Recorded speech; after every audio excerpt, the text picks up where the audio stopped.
Hay lugares en este mundo que parecen no pertenecer a nuestra geografía, sino a nuestras pesadillas, lugares donde las leyes de la física, la acústica y la razón parecen haberse rendido ante una fuerza más antigua y oscura. Si miras un mapa de Japón, verás el monte Fuji, esa cumbre perfecta, nevada y sagrada, un símbolo de pureza. Pero si bajas la mirada hacia su falda noroeste, encontrarás una mancha verde oscuro, tan densa que parece una herida en la tierra. Los japoneses lo llaman el Hukai, el mar de árboles. El resto del mundo lo conoce por un nombre que evoca un escalofrío inmediato: Aokigahara. Este no es un bosque común, no es el lugar al que vas para conectar con la naturaleza de forma bucólica. Es un laberinto de 35 kilómetros cuadrados, nacido de la violencia volcánica. Hace más de 1000 años, en el 864, el Fuji retumbó. En una colada de lava masiva descendió por la ladera, consumiendo todo a su paso. Cuando esa lava se enfrió, no dejó tierra fértil, sino una costra de basalto negro, porosa, dura y fría. Sobre esa piedra, la vida se abrió paso de forma retorcida. Las raíces de los árboles no pueden penetrar el suelo de roca, así que se extienden por la superficie, entrelazándose como dedos de esqueletos que intentan aferrarse a algo que no existe. Si decides entrar hoy, el primer aviso no vendrá de tus ojos, sino de tus oídos. En la gran parte de los bosques, el viento silba entre las hojas, los pájaros cantan, los insectos zumban. En Aokigahara, el sonido muere. La roca volcánica está llena de millones de pequeñas burbujas de gas, atrapadas hace siglos. Estas burbujas funcionan como una esponja acústica perfecta, absorben las ondas sonoras. Si te alejas apenas unos metros del sendero, el silencio se vuelve una presencia física. Es un silencio que pesa, que presiona tus tímpanos. Es el tipo de silencio que te obliga a escuchar cosas que normalmente ignoras. El latido de tu corazón, el roce de tu propia ropa, el flujo de tu sangre. Y ahí, en ese vacío, es donde comienza el miedo. Para el escéptico, Aokigahara es solo una anomalía geológica. Pero incluso la ciencia tiene dificultades para explicar la sensación de desorientación absoluta que sufren quienes se adentran en él. Se habla mucho de las brújulas, se dice que están poseídas, que giran sin control. La realidad es igual de inquietante. Los depósitos de hierro magnético en la lava crean variaciones tan erráticas que la aguja de una brújula manual nunca marca un norte real. Tiembla, oscila, te miente. Los dispositivos electrónicos modernos no corren mejor suerte bajo el dosel de árboles, tan denso que la luz solar llega filtrada como si estuvieras bajo el agua. La señal de GPS es un mito. Los satélites no logran penetrar la capa de vegetación y la interferencia magnética del suelo. En Aokigahara, si pierdes de vista el camino, estás oficialmente fuera del mundo conocido. No hay puntos de referencia. Los árboles son clones unos de otros, troncos deformados por la lucha contra la roca, musgo que cubre cada superficie y un horizonte que se cierra a menos de 3 metros de tu cara. Estás en una habitación sin paredes, pero de la que no puedes salir. Este fenómeno de desorientación tiene un nombre psicológico: el efecto de la sombra, sin referencias auditivas o visuales. El cerebro humano empieza a proyectar. El patrón de las raíces se convierte en rostros. El movimiento de una rama por una ráfaga de viento se convierte en una figura que te observa. El bosque no es un escenario, es un espejo que te devuelve tus miedos más profundos. Si caminas por las rutas permitidas, como el camino hacia la cueva del hielo o la cueva del viento, verás señales. No son señales de cuidado con los osos. Son súplicas. Tu vida es un regalo precioso. Dicen, piensa en tus padres, en tus hermanos, en tus hijos, por favor. Habla con alguien antes de decidir morir. Son carteles puestos por la policía de la prefectura de Yamanashi.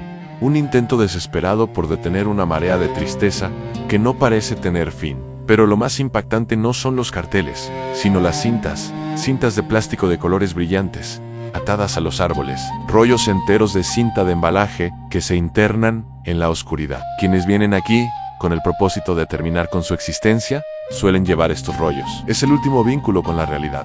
Atan un extremo cerca del camino y caminan hacia lo profundo, desenrollando la cinta mientras avanzan. ¿Por qué? ¿Por qué lo hacen? Es una manifestación física de la ambivalencia humana. Una parte de ellos quiere morir, pero otra parte, una parte pequeña y asustada, quiere encontrar el camino de regreso si el valor les falla en el último momento. Esas cintas son el rastro de una lucha interna agónica. Cuando sigues una cinta y encuentras que el rollo se ha acabado o que la cinta ha sido cortada, sabes que estás pisando suelo sagrado y maldito. Al final de esas líneas de plástico, no solo hay cuerpos, hay historias que nunca tuvieron un cierre. Mochilas llenas de pertenencias personales, botellas de agua vacías, Notas que la lluvia ha convertido en manchas de tinta ilegibles, el bosque guarda todo eso, lo consume lentamente. Para entender por qué Aokigahara tiene este magnetismo oscuro, debemos mirar hacia atrás, hacia un Japón que muchos prefieren olvidar. En tiempos de hambruna extrema, de inviernos, donde la nieve llegaba hasta el techo y no había grano para todos, existía una práctica brutal conocida como ubasute en el relato de la leyenda y también en algunos registros históricos. Se cuenta que las familias más pobres cargaban a sus ancianos o a los enfermos en sus espaldas y los llevaban a las profundidades del mar de árboles. Allí los dejaban para que terminaran de existir de hambre o frío. Era una forma de despedida forzada por la miseria, una manera de asegurar que los más jóvenes tuvieran una oportunidad de sobrevivir. Esos ancianos se despedían de esta realidad en la soledad más absoluta, bajo el frío eterno de las cuevas de lava. En el folclore japonés, una muerte así, solitaria, llena de dolor y resentimiento, daba origen a un yurei. A diferencia de los fantasmas occidentales, que a menudo tienen un propósito claro. Los yurei de Aokigahara son seres de pura angustia. Se dice que flotan entre los troncos, sin pies, con cabellos largos y negros que se confunden con las raíces. Se dice que estos espíritus odian a los vivos, odian que nosotros todavía tengamos aliento en los pulmones. Por eso, cuando alguien entra al bosque con el corazón roto, los yurei lo rodean. No lo atacan físicamente, simplemente lo empujan, le susurran que no hay salida, le ocultan el camino, le hacen sentir que el silencio del bosque es, en realidad, una bienvenida. Los lugareños evitan el bosque después del atardecer, creen que el yokai se vuelve activo. Las luces parpadeantes, llamadas Aitedama, no son gases de pantano ni luciérnagas para ellos. Son las almas de los abandonados buscando una energía que les devuelva la vida. El trabajo en Aokigahara no termina con la prevención. Existe una brigada que nadie quiere integrar, la de los buscadores de cuerpos, una vez al año, o cuando los senderistas reportan hallazgos. Un grupo de policías y voluntarios se interna en el bosque en una formación de línea. Avanzan hombro con hombro, peinando cada metro cuadrado. Lo que encuentran es una galería de los horrores. Cuerpos en diferentes estados de descomposición, algunos que llevan allí décadas, convertidos en esqueletos vestidos con ropa de oficina de los años 90, pero lo más difícil viene después, cuando los restos son llevados a la estación forestal de Narusawa, se enfrentan a una tradición que hiela la sangre. Existe la creencia de que si un cuerpo se va de esta vida de forma violenta o triste, se deja solo, su yurei no descansará y causará desgracias en el lugar. Por eso, uno de los trabajadores debe dormir en la misma habitación que el difunto. No hay cámaras, no hay luces brillantes, solo un hombre vivo y un hombre que ya no existe, en la oscuridad de una oficina de madera. Se cuentan historias de guardias que renunciaron tras su primera noche, hablan de rasguños en las paredes, de una sensación de frío intenso que no se va con mantas, y del sonido de alguien intentando respirar en el rincón donde descansa la bolsa mortuoria. El guardia debe hablarle al cuerpo, tratarlo con respeto, acompañar su transición para que el bosque no reclame también la cordura de los que se quedan. Imagina por un momento que eres tú quien está allí.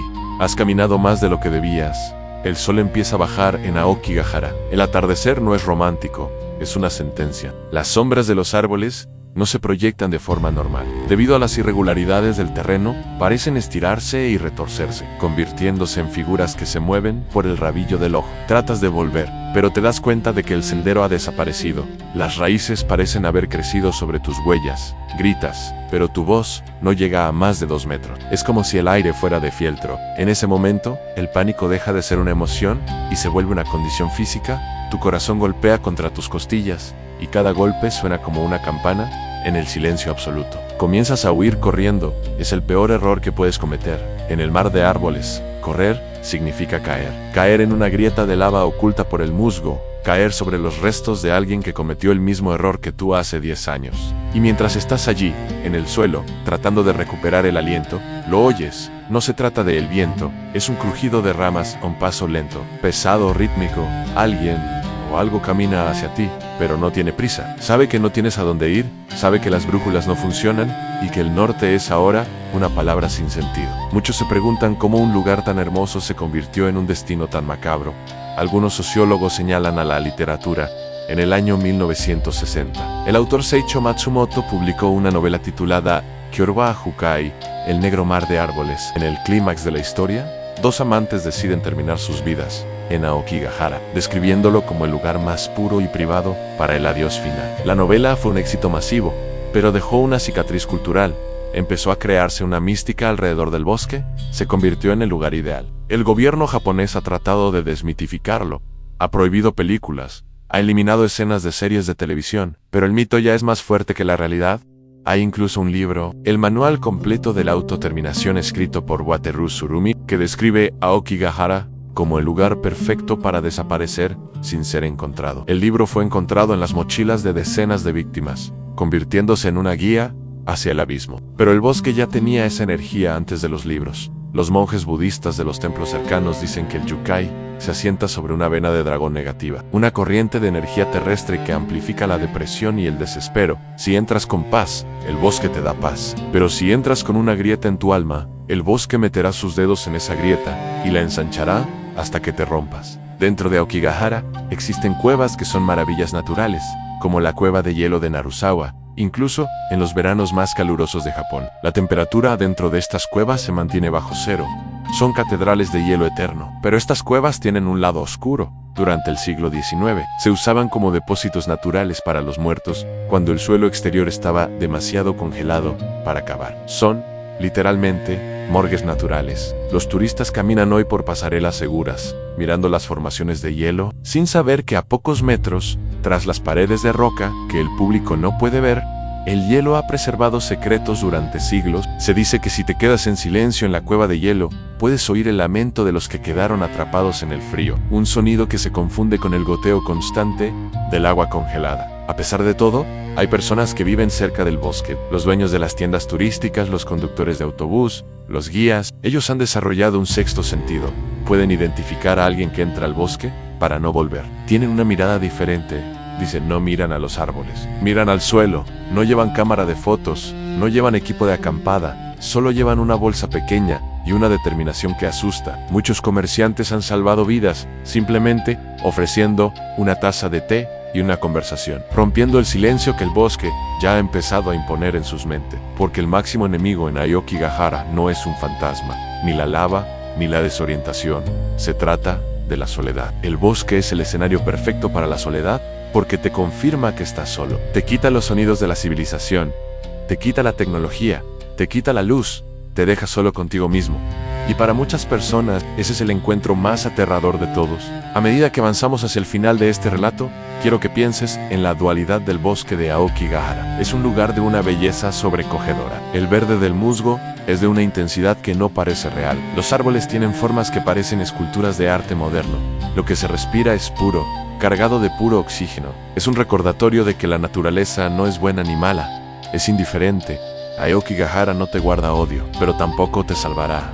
Es un organismo vivo que sigue su propio ciclo de crecimiento y muerte, ajeno a los dramas humanos que ocurren bajo su sombra. Las cintas de plástico se degradarán, las notas se borrarán, y los huesos se convertirán en parte del suelo volcánico, alimentando a los mismos árboles que hoy te parecen aterradores. Si alguna vez tienes la oportunidad de estar frente al mar de árboles, respétalo. Siente la brisa fría que sale de las cuevas, observa la danza de las hojas, pero nunca olvides que estás en un lugar donde la frontera entre los mundos es delgada. No es un lugar para jugar, ni para buscar emociones baratas.